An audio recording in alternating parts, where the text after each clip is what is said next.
When the clock strikes midnight on New Year's Eve, most people are surrounded by noise, music, fireworks, laughter. But inside prison walls, the new year arrives quietly. No countdown, no fireworks, no cheers, just another door closing. Tonight, we are going to talk about something rarely shown or explained: how inmates experience New Year's Eve, how they mark the new year, and what prison actually looks like during the holiday season. Because while the world celebrates new beginnings, millions of people welcome the new year behind bars. In prison, time doesn't move the same way. Days are controlled. Weeks repeat. Months blur together. But holidays break that pattern.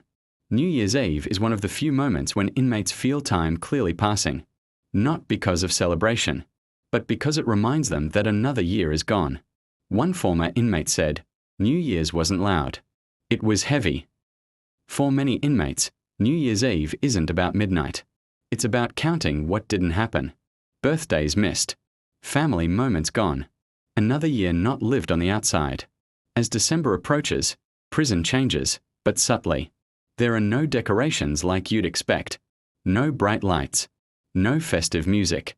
But small differences appear. Schedules shift slightly. Meals may change. Staff rotations adjust. Some prisons allow minimal decorations in common areas, paper snowflakes, simple posters, or handmade signs. But everything is controlled. Nothing that could be torn into contraband. Nothing that could be altered into tools. Even celebration is regulated. Food becomes the center of the holiday experience. Not because it's luxurious, but because it's different. In many prisons, New Year's meals are slightly upgraded. Extra portions. A dessert that isn't usually served. Occasionally special items like cake, pie, or holiday bread. One inmate recalled, that meal was the highlight. Not because it was great, but because it was different. In a place where every day tastes the same, difference feels like celebration. Some inmates save parts of the meal, trading or sharing quietly with cellmates. Food becomes a way to mark the day. There are no speakers blasting countdown songs. But music still exists. Some inmates hum quietly. Some rap softly under their breath. Some remember songs from past New Year celebrations. One man said, "I replayed the same song in my head every year." Music becomes memory. And memory becomes escape in prisons where televisions are allowed. New Year's Eve programming hits differently. Inmates watch crowds celebrating in cities. People hugging strangers. Fireworks lighting the sky. Some watch intently. Others turn away. One former inmate explained, watching the countdown hurt more than missing it. Because it reminds them that life continues, with or without them. New Year's triggers reflection. In prison, reflection isn't optional. Inmates ask themselves hard questions. How long have I been here? How much longer do I have? Who am I becoming? For some, New Year's becomes a mental reset. They make promises. Read more. Stay out of trouble. Work toward release. For others, it's survival mode. Just get through tonight. There is no countdown. No 10, 9, 8. Midnight passes like any other minute. Some inmates mark it privately. A quiet prayer. A whispered promise. A deep breath. Others don't acknowledge it at all. One inmate said, "Midnight felt louder because nothing happened." New Year's night is often one of the quietest nights in prison. Not peaceful, but subdued. People retreat into themselves. Cellmates may talk softly about the past year, or sit in silence together. For inmates in solitary or single cells, New Year's can feel especially isolating. No distractions. No noise. Just thoughts. Some prisons allow extra phone access around holidays. If an inmate is lucky, they might get a short call. But calls are monitored, timed, structured. There's no spontaneous Happy New Year at midnight. One former inmate said, "I heard fireworks through the phone once. That was my celebration." There are no presents. But sometimes inmates receive small things: extra commissary access, a care package, letters from family. A handwritten letter can mean more than anything. One inmate said, "That letter carried me into the next year." New Year's creates emotional contradictions. Hope mixed with regret. Motivation mixed with grief. Some inmates feel renewed determination. Others feel the weight of lost time. One former inmate explained, "New Year's reminded me I was still alive and still stuck." Correctional officers experience New Year's differently too. They're working while others celebrate. Tension can rise during holidays. Emotions run higher. Homesickness spreads. Officers are alert but restrained. The goal is stability. For many inmates, New Year's is spiritual. Prayers increase. Reflection deepens. Chaplains may hold services. Group prayers may occur where allowed. Spirituality becomes grounding. Not celebratory, but stabilizing. January 1st arrives quietly. No hangovers. No late mornings. Count time. Breakfast. Routine resumes. One inmate said, "The new year started like every other day." But something subtle changes. The number on the calendar. And that matters. Christmas has distractions. Thanksgiving has food. Birthdays feel personal. New Year's is different. It's symbolic. It marks time lost. And in prison, time is the real sentence. For many inmates, the first new year in prison is the hardest. It's the moment when incarceration stops feeling temporary and starts feeling real. The shock hasn't worn off yet. Hope is still fragile. Memory is still sharp. One former inmate said, "That first new year felt like my life paused without asking me." They remember exactly where they were the year before, who they were with, what they were doing at midnight. That comparison hurts. The first new year inside often comes with denial, a belief that this won't last long, that next year will be different. Sometimes it is. Often it isn't. By the 5th, 10th, or 15th new year, something changes. The pain becomes quieter, less sharp, more settled. Not because inmates stop caring, but because caring too much becomes exhausting. One long-term inmate explained, "Eventually, you stop counting years. You count routines." New Year's becomes another date to pass. The sadness doesn't disappear. It just moves deeper.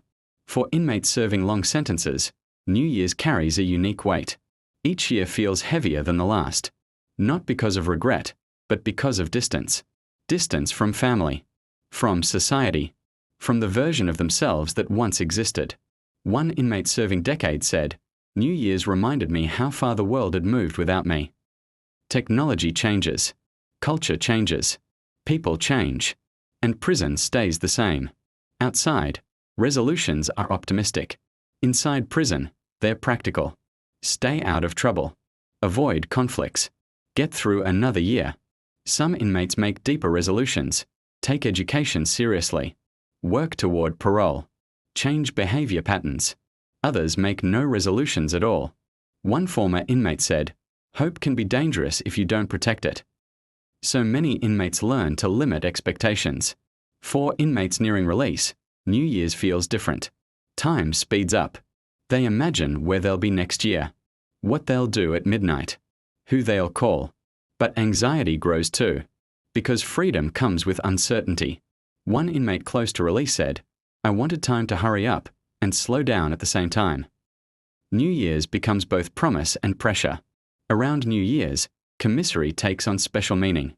Instant noodles, snacks, coffee, items that feel ordinary outside become luxuries inside. Some inmates save commissary items for weeks just to mark the occasion. Sharing food becomes symbolic. Not abundance, but connection. Cellmates experience New Year's together. Sometimes they talk about the past. Sometimes they plan imaginary futures. Sometimes they sit in silence. In rare moments, cellmates become family. One inmate recalled, "We didn't celebrate. We acknowledged." Acknowledgement becomes the prison version of celebration. Holiday nights require strict enforcement. Extra counts. Increased supervision. Reduced movement. Prison administrators know emotions run high. The goal isn't celebration, it's control. Calm is success.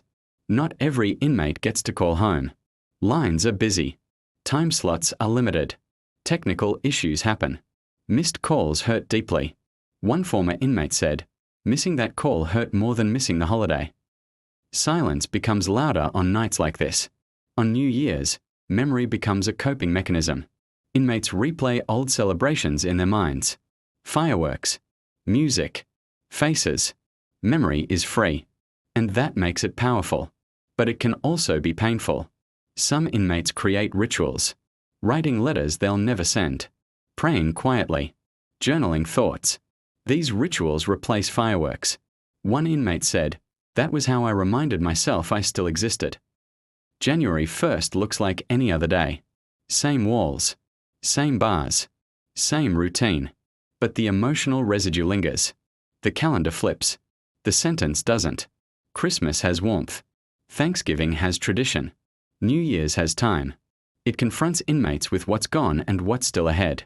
Time becomes unavoidable. Many inmates say New Year's teaches them patience, endurance, perspective. One former inmate reflected, "I learned that surviving time was a skill." As the outside world celebrates change, prison reminds inmates of permanence. That contrast defines the holiday.